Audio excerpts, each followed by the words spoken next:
If you smell what The Rock is cooking. Il est certainement l'acteur le plus demandé à Hollywood en ce moment. Chacun de ses films est un blockbuster mondial et il rapporte des millions de dollars. L'occasion de retracer le parcours magique de Dwayne Johnson.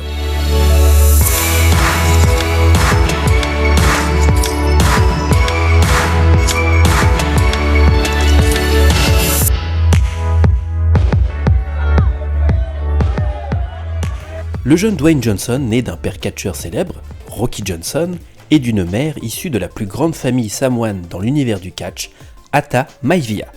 Aussi, après une petite carrière dans le football universitaire, Dwayne se dirige assez naturellement dans le sport divertissement, comme ses parents, ses oncles et ses cousins, et signe assez vite avec la plus grosse compagnie mondiale, la WWE. Il prendra comme nom de scène Rocky Maivia, un savant mélange de ces deux familles. Il y devient très vite un des visages principaux de la compagnie, multipliant les ceintures acquises et les matchs cultes. Il y gagne le surnom de The Rock, devenant l'artiste le plus électrifiant de sa génération. Hollywood ne peut éviter ce jeune homme charismatique qui déchaîne les foules partout où il passe dans le monde, et les premières propositions cinématographiques tombent.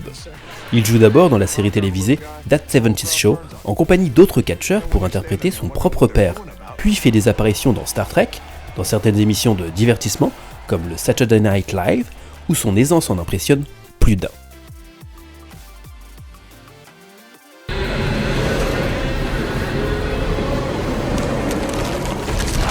C'est alors le temps pour lui des grands débuts au cinéma, avec le rôle du roi Scorpion dans Le Retour de la momie. Le film marche si bien qu'il aura droit à un autre long métrage entièrement consacré à son personnage. Les films d'action vont alors s'enchaîner avec et en dehors de la compagnie de catch qu'il emploie. Tolérance Zéro, Welcome to the Jungle, Rédemption ou l'adaptation du jeu vidéo Doom mise tout sur les gros bras de Johnson. Mais il prouve qu'il peut surprendre en changeant de registre, la comédie avec Be Cool, suite de Get Shorty, avec John Travolta, ou Max la Menace, avec Anna Thaoué et Steve Carell, le film indépendant avec Southland Tales, et le film familial avec Maxi Papa. Il était même dans les derniers favoris de Tim Burton pour décrocher le rôle de Willy Wonka dans l'adaptation de Charlie et la chocolaterie, rôle qu'a finalement tenu Johnny Depp. À partir de 2009, la carrière cinématographique de Dwayne Johnson va prendre un sérieux coup d'accélérateur. Les films vont parfois sortir au nombre de 3 ou 4 par an, et certains projets deviennent de plus en plus ambitieux, se montant sur son simple nom et avec des budgets de plus en plus importants. Il devient ainsi fait malgré lui en devenant la Tooth Fairy, puis partage l'affiche de Very Bad Cops avec Samuel L. Jackson, Will Ferrell et Mark Wahlberg.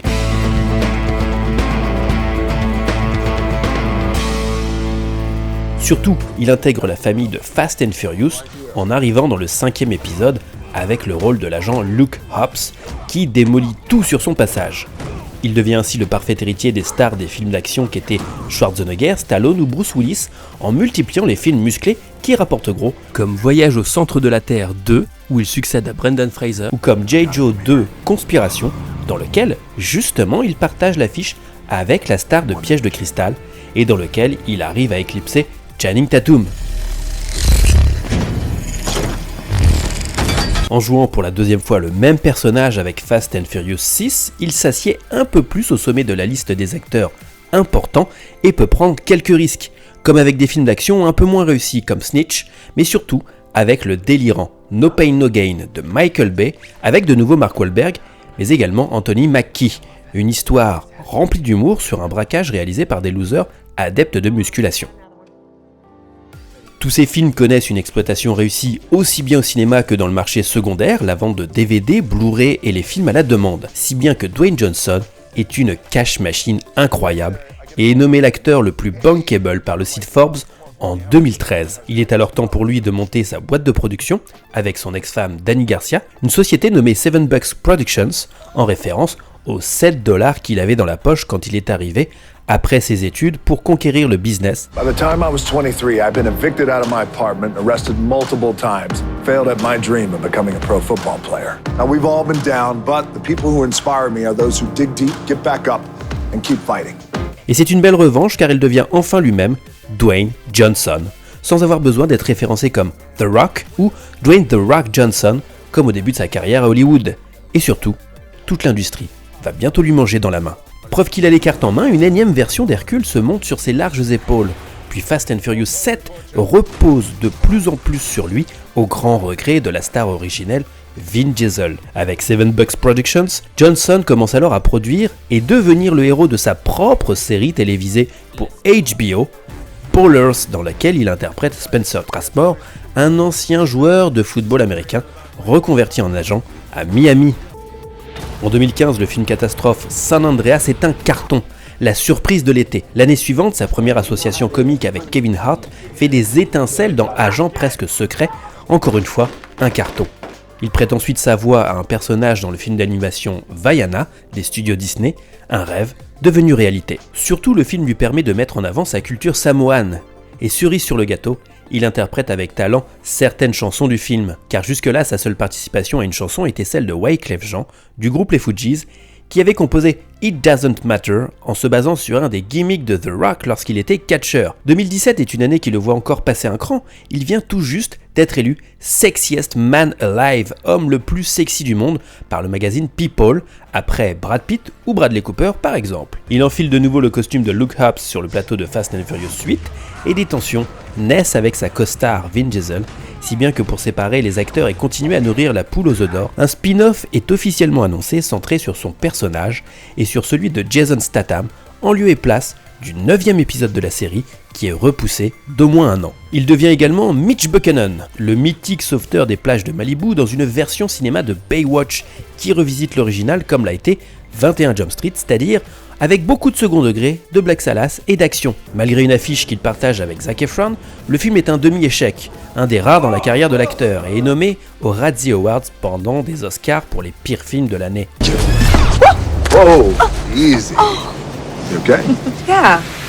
Il se rattrape quelques semaines plus tard avec la sortie d'un autre film, encore une fois une franchise remontée sur ses épaules puisqu'il s'agit de Jumanji Welcome to the Jungle, une suite du film avec Robin Williams. Il y retrouve pour l'occasion Kevin Hart et découvre Jack Black et Karen Gillan pour un film dont les recettes mondiales sont énormes.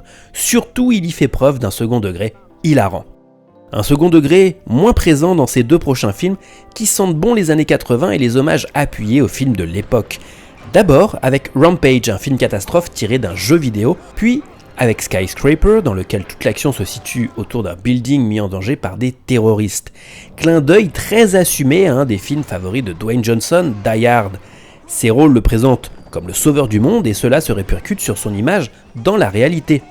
Tout lui réussit. Il aborde quelques sujets politiques, défend certaines causes, alors certains lui prêtent un destin proche de celui de son idole, Arnold Schwarzenegger, et s'il passait lui aussi en politique, et s'il se présentait à l'élection présidentielle américaine. Après tout, Ronald Reagan était acteur avant d'être président. Schwarzenegger n'a pas pu passer de gouverneur de Californie à président car il n'était pas né sur le territoire américain. Et celui qui vient d'être élu, Donald Trump, vient également de la société du spectacle. Alors, pourquoi pas ? Il lui faudra démentir la rumeur après l'avoir, il est vrai, bien entretenue pendant quelques mois pour que les incitations se fassent moins nombreuses. Mais cela ne veut pas dire jamais. Désormais, Dwayne Johnson a un ennemi principal, son agenda, car il est demandé pour de très nombreux films en production, mais également pour de nombreuses activités annexes. Ainsi, alors que DC Comics le veut et l'a annoncé en Black Adam, il a fallu repousser le projet plusieurs fois et lancer Shazam auparavant pour convenir à son emploi du temps. On l'annonce dans de très nombreux projets et sa liste de films à faire est tellement longue qu'il signe 2 à 3 ans en avance, souvent même avant la pré-production, car sa société de production participe activement dans le développement de ses projets.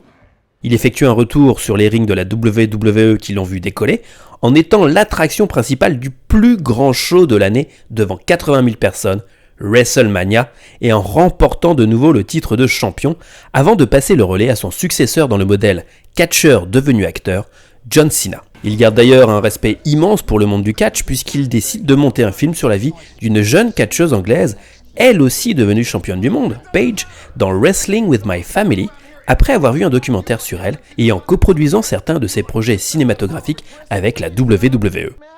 Dwayne Johnson multiplie d'ailleurs les affaires en dehors du catch et du cinéma. Il présente en 2013 une télé-réalité nommée The Hero sur une chaîne du câble avant de produire, animer et vendre une émission en prime time à une des plus grosses chaînes américaines, NBC, nommée The Titan Games en 2019 sur le modèle des Ninja Warriors et autres jeux de défis sportifs. Il anime également plusieurs soirées de remise de prix et participe même aux Oscars. Il développe une collection de vêtements de sport avec Under Armour qui se vend comme des petits pains. Il poste régulièrement sur son compte Instagram des photos et stories de ses tournages, ses séances d'entraînement intenses et ses repas gargantuesques et est l'un des comptes les plus suivis au monde avec 149 millions d'abonnés sous le nom de The Rock, dont il a racheté les droits à la compagnie de catch qui l'employait. Businessman averti, il développe aussi une marque de tequila, son péché mignon. Il a même sa propre chaîne YouTube qui cartonne et qui le montre dans les coulisses de ses projets. Les prochains mois et les prochaines années se feront avec lui, c'est indéniable. D'abord avec Hobbs & Shaw, dès l'été 2019 en compagnie de Jason Statham et Idris Elba, dans ce qui s'annonce être le blockbuster de l'été. Who are you? Oh my God. You're Spencer's grandfather. Are we in Florida? And you? Puis à Noël, avec la suite de Jumanji, toujours avec Kevin Hart, Jack Black et Karen Gillian, mais également avec Danny DeVito et Danny Glover qui s'annoncent délirantes rien qu'à voir la première bande-annonce. Il a également fini de tourner Jungle Cruise, le prochain projet des studios Disney dans la lignée de Pirates des Caraïbes, en compagnie d'Emily Blunt pour l'été 2020. L'énorme projet de film de braquage Red Notice est vendu à Netflix, dans lequel il partagera à l'affiche avec Gal Gadot et Ryan Reynolds, un film super-héroïque en quelque sorte. D'ailleurs, en plus de Black Adam, Johnson est régulièrement courtisé par Marvel Studios pour intégrer leur cast dans un des prochains projets. Dwayne Johnson incarne à la perfection la définition du mot populaire, il plaît au plus grand nombre. Prédictif quand on sait que lors de sa carrière de catcheur, son personnage se présentait comme le People's Champ, le champion du peuple. S'il a été régulièrement depuis plusieurs années l'acteur le mieux payé d'Hollywood, il lui reste plusieurs rêves bien sûr, comme réaliser son propre film, interpréter le méchant d'un James Bond, un rôle qu'a tenu un de ses oncles samoans dans On ne vit que deux fois, et pourquoi pas devenir président des États-Unis. Rendez-vous dans 10 ans pour ajouter de nombreux événements à sa déjà très riche carrière. En tout cas, rien n'arrête Dwayne Johnson, pas même un 38 tonnes lancé à pleine vitesse, alors il mérite amplement sa place sur le Walk of Fame.